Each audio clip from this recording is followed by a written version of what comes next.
Hi friends, welcome to Vishakshara phonics. இன்னைக்கு நம்ம ஃபோனிக்ஸ்ல எவ்வளோ சவுண்ட்ஸ் இருக்கு அப்படிங்கிறத பத்தி இந்த வீடியோல பார்க்க போறோம். இங்கிலீஷ்ல ஆல்பபெட் பார்த்தீங்கன்னா 26 லெட்டர்ஸ் இருக்கு. ஸோ 26 லெட்டர்ஸ்க்கும் 26 சவுண்ட்ஸ் அப்படின்னா மொத்த ஃபோனிக்ஸ்ல 26 சவுண்ட்ஸ் தான் இருக்கா அப்படின்னு கேட்டிங்கன்னா இல்லை. ஏன் நிறைய சவுண்ட்ஸ் இருக்கு அப்படின்னா இங்கிலீஷ் வந்து ஒரு டிஃபிகல்ட்டான லாங்குவேஜ். ஏன் அப்படி நான் சொல்றேன் அப்படின்னா இங்கிலீஷ்ல நிறைய சவுண்டுக்கு ஒரே லெட்டர் தான் எழுதுவோம். இப்போ எக்ஸாம்பிள் ஷிப் அப்படிங்கிறதுக்கு SH அந்த ரெண்டு வேர்டும் ரெண்டு லெட்டரும் சேர்ந்து இஷ் அப்படிங்கிற சவுண்ட் தான் கொடுக்கும். இஷ் இப் ஷிப் அப்படின்னு வாசிப்போம்.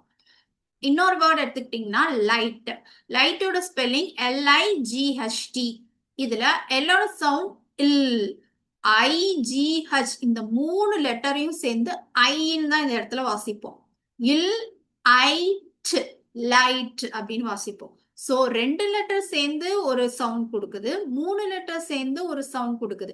இந்த மாதிரி நிறைய லெட்டர்ஸ் சேர்ந்து சவுண்ட்ஸ் ஃபார்ம் ஆறதுனால ஃபோனிக்ஸ்ல மொத்தம் வந்து 42 சவுண்ட்ஸ் இருக்கு.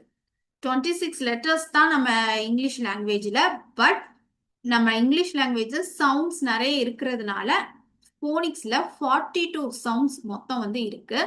இந்த 42 சவுண்ட்ஸை வந்து 7 குரூப்ஸா வந்து ஸ்பிளிட் பண்ணியிருக்காங்க.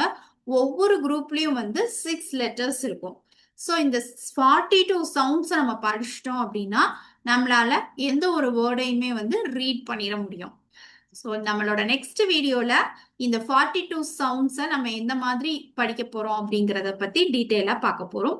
இந்த வீடியோ உங்களுக்கு பிடிச்சிருந்துச்சுன்னா மறக்காம ஒரு லைக் பண்ணுங்க அண்ட் சேனலை மறக்காம சப்ஸ்கிரைப் பண்ணி வச்சுக்கோங்க. ஃபோனிக்ஸ் ரிலேட்டடான வீடியோஸ் உங்களுக்கு வந்துகிட்டே இருக்குது.